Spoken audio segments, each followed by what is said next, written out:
J'y allais pour discuter du budget, j'en sais pas beaucoup plus. Il faudra, et c'est normal, attendre les déclarations du Premier ministre le 15 juillet, des déclarations qui concernent le budget et qui devraient annoncer des mesures, j'allais dire, fortes, importantes, puisque la situation l'exige. À l'évidence, notre budget a besoin d'être redressé. On ne peut pas continuer avec cet endettement, 3 400 milliards de dettes, la nécessité d'investir pour la défense européenne, de régler les problèmes de retraite qui sont toujours pas définitivement réglés. Donc, à l'évidence, il y a besoin de faire des efforts. C'est pas évident quand j'entends ce que disent les uns et les autres, en particulier à l'Assemblée nationale. Pour ce qui est du Sénat, nous avons pris une ligne responsable qui consiste à proposer des économies. Il faut bien sûr que le train de vie de l'État baisse, la dépense publique doit baisser. Voilà des années que le Sénat le réclame. Mon groupe, évidemment, participe à cette démarche. Et pour que la dépense publique baisse, déjà, il faut, M. de la Palice dirait, baisser les budgets d'un certain nombre de ministères. Alors, il faudra certainement toucher à tous les secteurs, sauf à la défense, évidemment, et puis dans la moindre mesure à la sécurité ou à la justice. Donc il va falloir faire des efforts importants qui vont concerner les autres secteurs ministériels. Il va falloir, j'allais dire, plafonner également la masse salariale du secteur public, c'est-à-dire ne pas remplacer un certain nombre de fonctionnaires qui partent à la retraite. Il faut absolument alléger le poids de l'État. Donc, vous avez insisté là-dessus ce matin, enfin, vous avez mis des propositions au pot, j'imagine. Enfin, dans ces propositions phares, c'est surtout réduire le train de vie de l'État.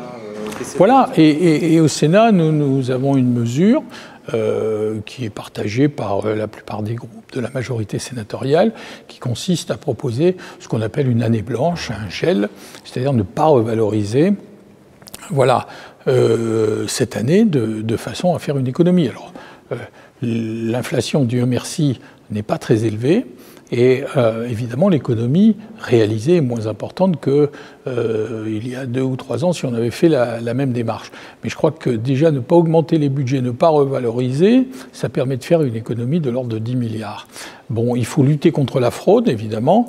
Avec Nathalie Goulet, dans mon groupe, nous y employons depuis bien des années, mais il faut que l'État s'y mette vraiment, notamment dans le secteur social. On voit bien qu'il y a beaucoup de fraude, car on voit bien que c'est un budget qui enfle d'année en année. L'assurance maladie était déficitaire de l'ordre de 14 milliards en 2024. Elle va l'être, j'allais dire, de plus d'une vingtaine de milliards cette année. On ne peut pas continuer comme ça. Il faut prendre le taureau par les cornes et il faut mettre un terme à cette dérive qui va coûter très cher à la France. Songez qu'aujourd'hui, à l'heure où nous parlons, nous sommes maintenant dépassés par l'Italie. Le spread avec l'Italie, évidemment, nous est défavorable. Je crois que c'est une alerte sérieuse. Et sur la fiscalité, vous, par exemple, quelles seraient les nouvelles recettes que vous espéreriez éventuellement? Nous sommes opposés, comme beaucoup de groupes ici au Sénat, à des prélèvements nouveaux. Nous sommes champions du prélèvement et des impôts en Europe. Là aussi, on ne peut pas continuer comme ça. On peut accepter éventuellement de discuter d'un certain nombre de rectifications fiscales qui vont dans le sens de la justice fiscale.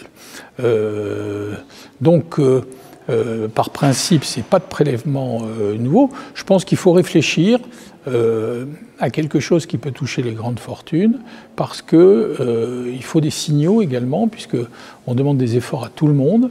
Et donc, je pense qu'il sera important aussi de réfléchir à quelque chose qui affecte ceux qui sont les plus fortunés. Sur une éventuelle TVA sociale, vous, quel est votre positionnement aujourd'hui? Vous y étiez peut-être personnellement favorable?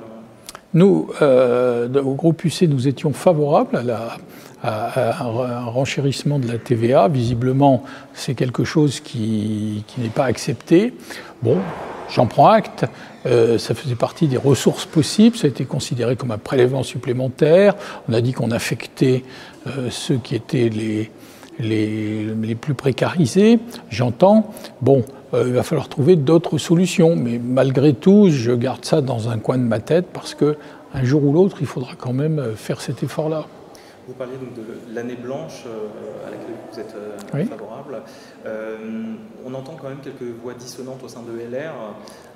Comment ça se passe avec LR? Justement, vous êtes aligné, vous êtes aujourd'hui sur le même... Écoutez, moi je discute avec Mathieu Darnaud, qui est mon homologue ici au Sénat. Je discute avec le président Larcher, le rapporteur général, M. Husson et Mme Doineau pour le PLFSS. Donc, je ne veux pas m'immiscer dans les débats internes des formations politiques. Il y a des débats internes dans toutes les formations politiques, que ce soit dans l'opposition comme dans la majorité. C'est normal, on parle du budget, ça va être un budget difficile, un budget compliqué, il va falloir faire beaucoup d'efforts, mais c'est indispensable, on ne peut pas laisser notre pays dériver. Quant à ceux qui seraient tentés de hurler avec les loups et de vouloir à tout prix s'opposer à toutes sortes de mesures, je leur dis que notre pays n'a pas les moyens d'ajouter la crise à la crise. Quand on voit ce qui se passe en Ukraine, au Moyen-Orient, quand on voit les problèmes économiques que M. Trump veut imposer à l'Europe, je dis attention, est-ce qu'on peut raisonnablement discuter et créer une crise alors même que nous avons besoin de faire des efforts et de nous mettre à niveau? En tout cas, ici, vous êtes aligné avec Gérard Larcher, en tout cas la majorité sénatoriale est alignée sur la question de l'année blanche. On n'est pas alignés, on discute les uns avec les autres, on trouve des compromis et on les défend. Et je dois dire que ça se passe comme chaque année, de façon positive, que ce soit avec mes collègues du groupe LR, mais aussi avec François Patriat et Claude Malhuret, qui partagent nos convictions et avec lesquels on travaille en confiance. Donc c'est un bloc majoritaire important au Sénat qui va défendre les mêmes préoccupations. Et deux dernières petites questions. Alors simplement pour résumer cette réunion de Bercy, mais quel a été votre sentiment? Comment vous trouvez le gouvernement à ce stade? En tout cas, il y a une volonté sans doute quand même de prendre les devants, de consulter, de vouloir donner des esquisses, on va dire, de ce qui va se passer à l'automne. Ils vous ont fait quelle impression? J'ai rencontré plusieurs fois le ministre de l'économie, M. Lombard.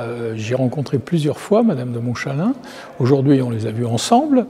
Le gouvernement est à l'écoute et je remercie l'équipe de Bercy de nous écouter, de nous consulter, d'échanger sur les mesures pour évaluer jusqu'où le gouvernement peut aller, pour prendre en considération nos demandes et nous expliquer pourquoi ça va dans le bon sens ou pourquoi, le cas échéant, c'est plus compliqué à réaliser. En tous les cas, on a avec M. Lombard et Mme de Montchalin un dialogue qu'on va qualifier de constructif et de positif.